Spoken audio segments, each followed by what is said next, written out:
Hi friends, welcome back to my channel, or welcome if you're new. Today's an exciting day because we're going to be talking about all the things that happened in March. We're going to be talking about the books I read, and then we're also going to be talking about the biggest update of all, which is that I moved. This is a whole new house, a whole new space. We bought a house. Crazy. Yeah, so we bought our house. We moved in March 18th. So yeah, it hasn't even been a full month since we've lived here, but it feels like we've lived here forever. Because it's just so us, and it feels so good to be here, and I really, really love it. So, yeah, I will insert footage that I took the day we moved in of the house empty so that you can kind of see a general house tour. Hi, welcome to my house. This is the living room. It's very cute, and I'm excited to do lots of things in it. There's a nice stove. Yeah, we gotta get a gate so our son doesn't jam his head into it. Yeah, that's gonna be number one priority. You come over here. Nice sliding barn door to the bathroom. I'm excited to have, hopefully not too many, but a nice migraine shower in here. Perfect. Very nice. And probably add more shelves because our kids have lots of stuff. Over here, we'll have our kids' rooms. Oh. Pretty nice size. And then for the main event, just doing the whole thing for the main event, the kitchen! I'm really excited for this kitchen. Beautiful butcher block. There's a bug right there. Did it come with the house? Huh? Did the bug come with the house? Yeah. Nice. Probably gonna put craft stuff over here. And maybe kids' craft stuff. And some of mine, we'll see. Mine's definitely not gonna all fit right there, but you know. I can see this being a nice area for more craft things as well. And then we go down here. There's a nice hallway and pantry. Banana. And the bedroom. I'm so excited. Show over here. I'm probably gonna put craft stuff right here too. Crafts, Perfect. books, everywhere. Dream home. And I'll be giving updates as, you know, as we do things. It's pretty slow going because we have 2 toddlers, so we are doing some painting in the living room, but like, it was like the first Saturday or something after we moved in, we like painted 3 of the walls, and we just haven't touched it since, so we'll get there. We'll get there eventually. So yeah, in the month of March, though, I did read a couple books, so let's talk about them. I read 4 books, which I feel like is pretty good considering that we moved. I'm pretty proud of having read 4 books, so let's talk about them. The first one that I read in the month of March was The Hunger of the Gods by Gwynne. This is the 2nd book in the series. I'm actually reading the 3rd book currently. I'll talk about some things I'm looking forward to here at the end of this video, but I am reading the 3rd book currently. The 2nd one, though, overall, I really liked it. I think that this is a wonderful trilogy. Like, I think it's wonderful for it to be contained into 3 books, and I think Gwynne does a really good job with the world building and the character building. He makes you care about the people, but then you can really imagine everything. Like, that's something that I really, really enjoy about this series, is like reading about the food and the clothing and the armor and just kind of those like mundanities in this really intense world and intense setting. So I really, really enjoyed that one. And then the next book that I read is also the 2nd book in a series, and that is Carl's Doomsday Scenario by Dinniman. Okay, this one 5 stars. I am loving Dungeon Crawler Carl. Like, loving. I got the 3rd, the 4th, and the 6th book off hold, so somehow I'm gonna have to read the 5th book in between here, but the librarian was like, just check out the 6th one, because that way you have it, because otherwise it's gonna be hard for you to get your hands on it again.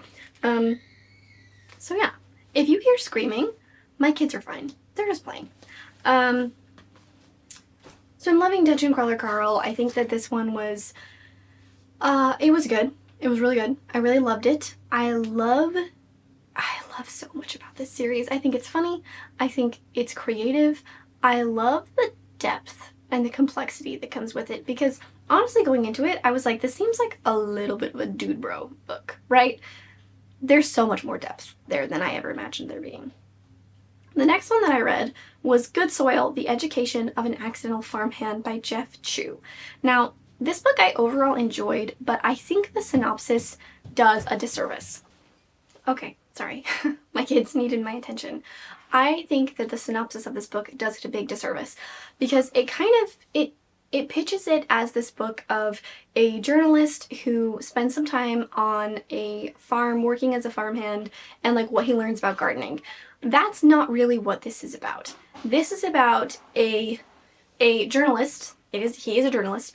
It's about his return to Christianity. And I am a Christian, and I have nothing wrong with learning about other sects of Christianity, people's experiences. That's something that I am really open to and enjoy learning about. So for me, it didn't bother me. But I was not expecting it to be about religion at all. I thought it was a book about gardening, and what I was looking for was a book about gardening. So I think that the synopsis not mentioning that it's about him going to a seminary, and the farm is part of the seminary. Like, it's one of his classes at the seminary.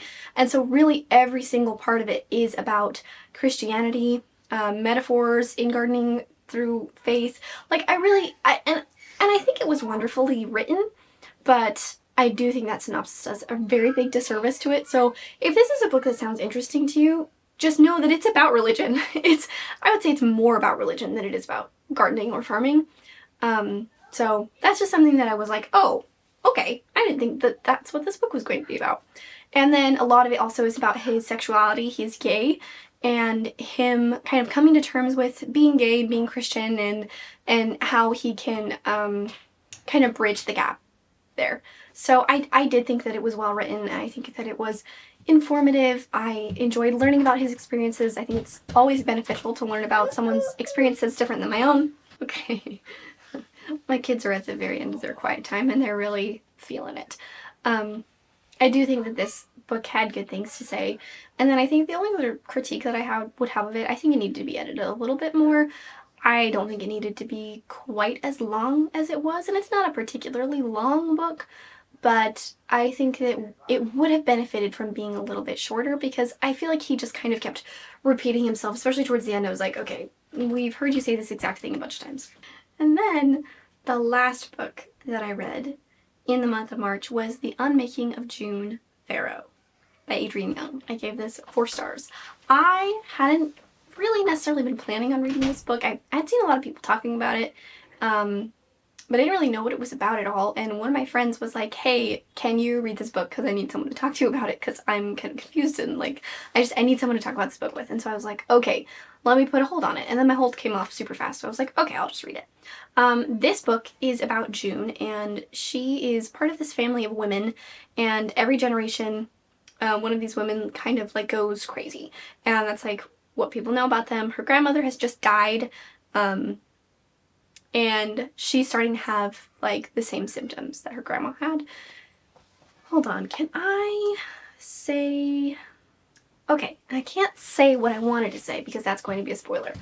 Basically, after her grandma dies, she discovers this series of clues, and it leads her to an interesting path. And I think that kind of twist of the book is what sucked me in, and I was like, oh, what's going on here?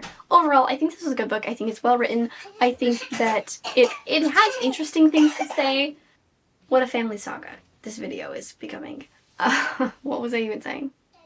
I think there are some plot holes, some plot question marks, some things that if you think about them a little too hard, they're not going to make a lot of sense. But I think it was overall good. There was kind of like a romance element, which if you've been here for a while, you know I'm not really a romance reader. Generally, I don't like romance. But I thought that it was like cute enough. And it wasn't like explicit, which is something that I always appreciate, because that's something that I look for in my books. I prefer them to be not explicit. So that's just my personal preference. So if you share that personal preference, this book doesn't really have any explicitness in nature. So that's one nice thing about it. Yeah. So overall, I'm glad I read it though, because I think that it was fun, and I did think about it for a while afterwards, which is always nice to have something to kind of ponder for a little bit. So those were the books that I read in March. As far as what I'm wanting to read in April and what I'm currently reading, I have a couple books checked out from the library. And by a couple, I mean like 7. So what I have checked out, I'll just give you a list of what I have checked out. I have checked out Exiles by Mason Coyle, The Comfort of Crows by Margaret Rankle. I have it on audiobook, and I might see if I can get it to read physically instead, because I'm not really liking the audiobook very much of it. The Fury of the Gods by John Gwynne, which is the 3rd and final book in the Bloodsworn saga. I am like 25% of the way through, and it's due in 4 days. 31. I'm 31% through. So I need to get going with that. Also, I got a new Kindle case. Isn't it cute?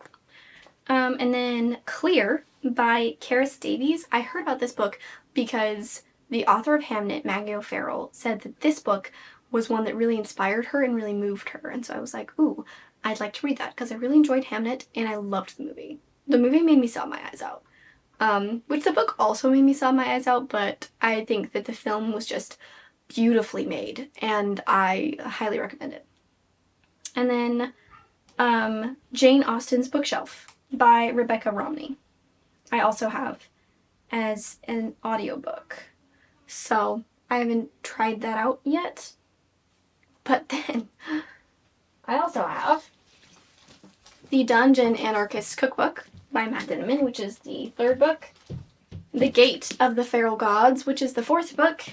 And The Eye of the Bedlam Bride, which is the 6th book. So I need to get the 5th book somewhere in there. I'm almost done. Okay, and then we'll go play outside. Okay, my kids are chomping at the bit for me to be done filming this video because they want to go play outside. I don't blame them. It's pretty windy, but it's been fairly nice, and we are really enjoying our new backyard. So those are my March updates. Let me know what your favorite book that you read was in March. If there are any exciting life updates, anything you're looking forward to in the month of April, even though at this point we're like halfway through it, that's okay. You can still look forward to things in the second half. And yeah, I will see you soon, hopefully with a reading vlog.